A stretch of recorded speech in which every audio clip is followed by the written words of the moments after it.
அனைவருக்கும் வணக்கம். பரமத்திவேலூர்ந்து சந்திரன் பேசுகிறேன். இன்றைய ஜோதிட ரீதியான ஒரு தலைப்புக்கு, ஒருவரின் ஜாதகத்தில் சுயநலத்தன்மை எப்படி இருக்கும்? பொதுநலத்தன்மை எப்படி இருக்கும்?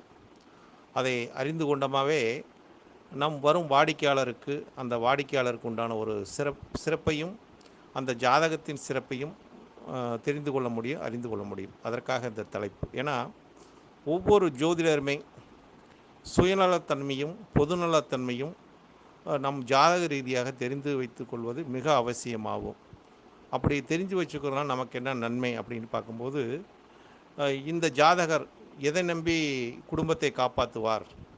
இவர் பொதுநலத்துக்காக இருந்து குடும்பத்தை விட்டுருவாரா? இல்லை குடும்பத்துக்காக பாடுபடுவாரா? என்ற ஒரு நிலையெல்லாம் இருக்குது. இந்த மாதிரி ஒரு நிலைப்பாட்டை உணர்த்தி காட்டலாம் அப்படிங்கிற ஒரு தன்மை. ஒவ்வொருத்தர் குடும்பத்திற்கு தன்னை அர்ப்பணிக்காமல் பொது வாழ்க்கையிலே அர்ப்பணித்து குடும்பத்தை கூட மறந்துடுவாங்க அப்படிங்கிற ஒரு நிலைப்பாடெலாம் இருக்குது. அப்படிங்கிற ஒரு நிலைப்பாடெல்லாம் உணர்த்தும். இருந்தாலும் இந்த சுயநலம், பொதுநலம் என்பது அனைவர்கிட்டயும் இருக்கும். இன்றைக்கி யார்கிட்டையும் இல்லைன்னு சொல்ல முடியாது. ஆனால் பொதுநலம் என்று பார்க்கும்போது மிக மிக குறைந்து உள்ளது அனைவரிட்டிருந்துமே.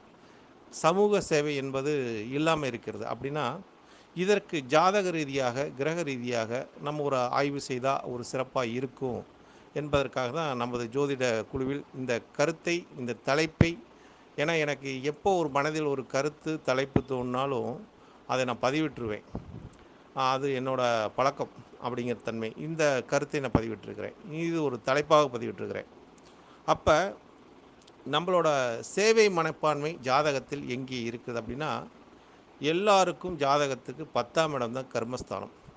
அவங்கவுங்க கர்மஸ்தானத்தில் ஒரு 10ல் ஒரு பாவியாச்சும் இருக்க வேண்டும். 10ல் ஒரு சுபர் இருந்தாங்கன்னு வச்சுக்கோங்க, அவங்க வந்து பெருசாக வர முடியாது அப்படின்னு சொல்கிறாங்க. பாவி இருந்தால் அவங்க பலம் பொருந்தியவராக இருந்து அனைத்து வேலைகளும் செய்யக்கூடிய ஒரு தன்மை வந்துடும் அப்படிங்கிற ஒரு நிலைப்பாடெலாம் இருக்குது. இந்த மாதிரி ஒரு ஜாதகத்தை நம்ம சொல்லலாம்.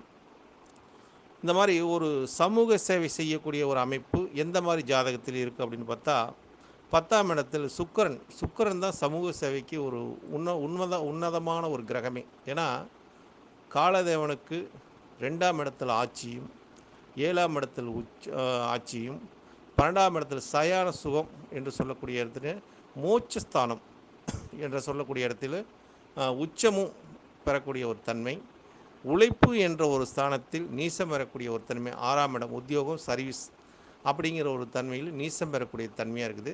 அதாவது பொது நலத்துக்காக விரயம் பண்ணக்கூடிய தன்மைன்னு கூட எடுத்துக்கலாம். அதாவது 7ஆம் இடத்துக்கு விரயத்தன்மையாக 12ஆம் இடம் வருகிறது அப்படின்னு சொல்லலாம். அப்போ இந்த சுக்கிர பகவான் வந்து யாரோட ஜாதகத்திலேயாச்சு 10ஆம் இடத்தில் இந்த சுக்கிர பகவான் இருந்துட்டார்னா, 10ஆம் இடத்துல அவர் வீடு ஆட்சி வீடாக இருந்தாலும் அவருக்கு வந்து இந்த பொதுநல சேவையும், பொதுநல ஒரு தொண்டும் செய்யக்கூடிய அமைப்பு உண்டாகும். ஏன்னா சுக்கிரன் என்பது ஒரு செலவழிக்கக்கூடிய ஒரு கிரகம். அது வந்து சேமிச்சே வைக்காது. இருக்கிற காசை செலவு பண்ணும். அப்படி செலவு பண்ணி மகிழ்ச்சி அடையக்கூடிய கிரகம் அப்படிங்கன்னு எடுத்துக்கலாம். அப்போ அடுத்ததாக நம்ம பார்க்கும்போது சுக்கிரன் 10ஆம் இடத்தை பார்த்தா கூட இந்த நிலைப்பாடு உண்டாகும்.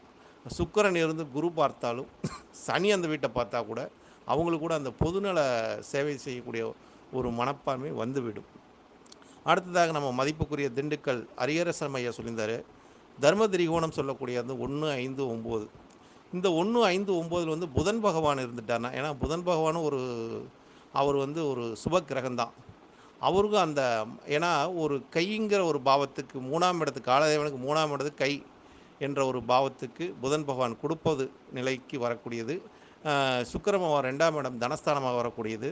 இந்த 2ம் கையில் தான் கொடுக்கக்கூடிய ஒரு தன்மை, சேவை செய்யக்கூடிய அமைப்பும் அந்த மாதிரி இருக்குது.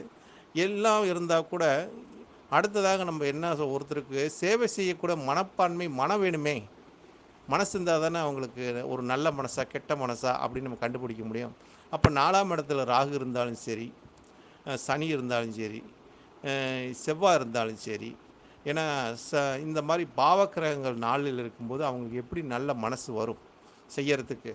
தனக்கு சொத்து சேர்த்தணும், பிள்ளைங்களுக்கு சொத்து சேர்த்தணும், குடும்பத்துக்கு வாரிசுக்கு சொத்து சேர்த்து வைக்கணும் அப்படிங்கிற அந்த மேலோங்கி அந்த எண்ணமே அதிகமாக அவங்களுக்கு அதிகரிக்கக்கூடிய இருக்கும். அப்போ 4ஆம் இடங்கிற மனசுங்கிறது அது வராத போயிடும். எண்ணங்கள் இருந்தாலும், ஆள் மனசில் எண்ணங்கள் இருந்தாலும் அது அது அவங்களுக்கு அந்த சொத்து சேர்த்து அதாவது பாவத்தை சேர்த்து வச்சுட்டு போகிற மாதிரி சொத்தையும் சேர்த்து வச்சுட்டு போயிடுறாங்க.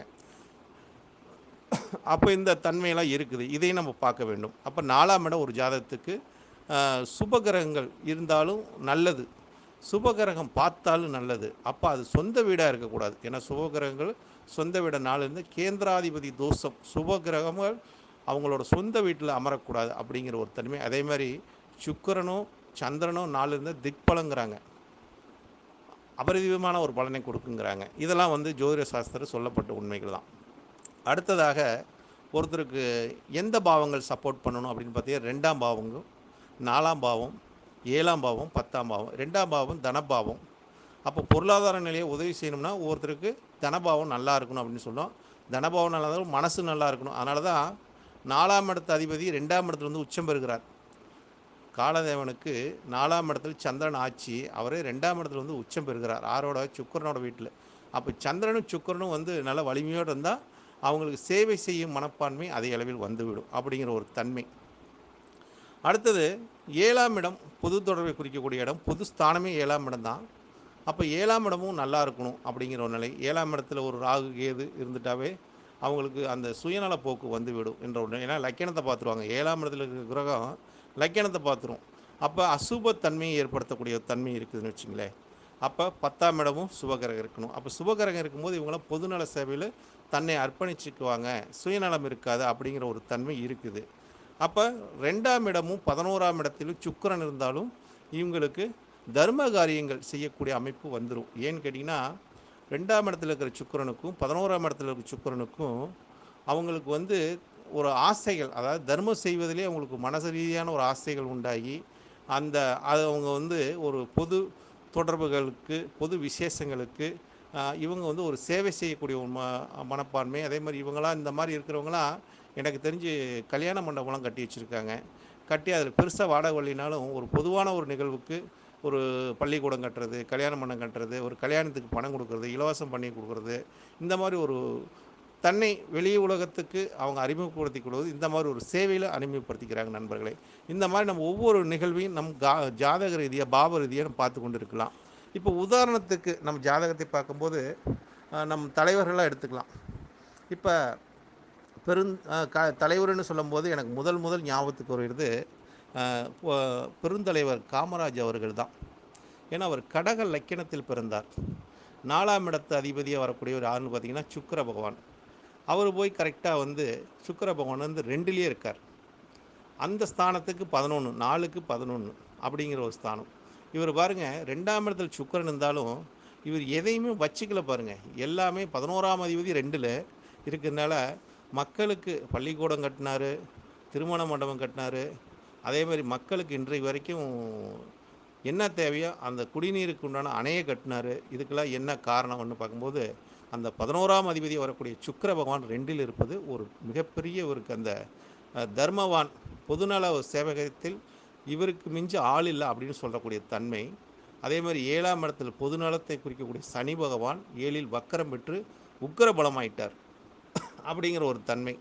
இவரோட லக்னாதிபதி பாருங்கள், கடக லக்கினத்தில் பிறந்த பெருந்தலைவர் காமராஜ் அவர்கள் லக்னாதிபதியாக வரக்கூடிய சந்திர பகவான் 8ல் போய் இருந்துட்டார். தன்னை கஷ்டப்படுத்தி தன்னை வருத்தி கொண்டு பிறர் மக்களுக்காக சேவை செஞ்ச உன்னதமான ஒரு தலைவர் என்று கூட எடுத்துக்கலாம் இவரை, அப்படி கூட சொல்லலாம். இவருக்கு எப்படி இந்த தைரியம் வந்துச்சு, எப்படி ஒரு ஒரு ஒரு முயற்சி எடுத்து இப்படி செஞ்சார் அப்படின்னா இதுக்கு என்ன காரணம் அப்படின்னா இவருக்கு அந்த செவ்வாய் பகவான் தான் காரணம். ஏன்னா புத்திக்கு அதிபதியாக வரக்கூடியவன் 5ஆம் அதிபதியாக வரக்கூடிய செவ்வாய் பகவான், 10க்கு அதிபதி அவர்கள் கர்மாதிபதி வரக்கூடிய செவ்வாய் பகவான் 3ல் அமர்ந்து ராகுவோட சேர்க்கை பெற்று அந்த தைரியம் இவருக்கு வந்து சேவை செய்யணும்னு ஒரு மனப்பான்மை தைரியத்தை கொடுத்ததே இந்த செவ்வாயும் ராகுவும் தான் அவருக்கு கொடுத்துச்சு.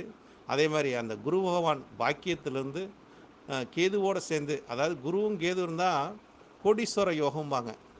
இன்று வரைக்கும் இவர் பயங்கரமான ஒரு கோடீஸ்வரன் தான் சொல்லணும். ஏன்னா இவர் சேர்த்தி வைத்த ஒரு செல்வத்தை யாராலும் அழிக்க முடியாது அப்படிங்கிற அளவுக்கு ஒரு செல்வம் சேர்த்து வச்சுட்டு போயிட்டார். மக்கள் மனசிலும் இடம் பிடிச்சிட்டு இன்று வரைக்கும் இவருக்கு நிகர் வேறு யாரும் இருக்க முடியாது அப்படிங்கிறவர்களுக்கு உன்னதமான ஒரு பெயரை எடுத்து வச்சுட்டு அழியா புகழோடு இருக்கிறார் என்று தான் சொல்ல வேண்டும். வாழ்ந்து கொண்டு இருக்கார் நம்மளோட. அதுக்கடுத்து நமக்கு அடுத்தது இன்னொருத்தர் வரக்கூடியவர் யாருன்னு கேட்டிங்கன்னா இதே கடக லக்கினத்தில் பிறந்தவர் முத்தமிழ் அறிஞர் டாக்டர் கலைஞர் அவர்கள். அவரும் கடக லக்கினம் தான் பிறந்தார். இவர் பொதுநலவாதி தான். பொதுநலத்திலும் சுயநலமும் உண்டானவர் இவர். ஏன்னு கேட்டிங்கன்னா, இவர் லக்கணத்துக்கு 2லேயே ராகு. நம் குழுவில் சொல்லியிருந்தார், லக்கணத்தில் ராகு இருந்தாலும் 2ல் ராகு இருந்தாலும் சுயநல போக்குடையவராக இருப்பாங்க அப்படின்னு. தனக்கு மிஞ்சிதான் தான தர்மம் அப்படிங்கிற மாதிரி 2ல் ராகு இருக்கிறனால இவருக்கு அந்த சுயநல போக்கு. அதேமாதிரி 4ஆம் இடத்தில் சனி பகவான் உச்சம் பெற்றிருக்கார். அப்போ என்னதான் பொது நலத்திலோடு ஒரு இது இருந்தாலும் தனக்கு தேவை மிஞ்சிருந்தால் அப்படின்னு தன் சந்ததிகளுக்கு சொத்தை சேர்த்தி வச்சுட்டு போயிட்டார்.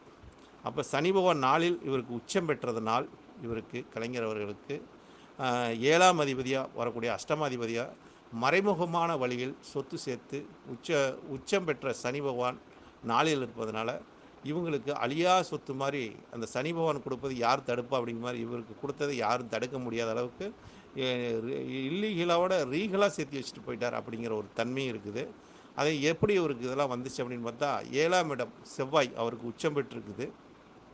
இவருக்கு பாருங்கள், லக்னாதிபதியாக வரக்கூடிய சந்திர பகவான் காமராஜரோட ஜாதகத்தில் 8ல் போயிருந்தார்.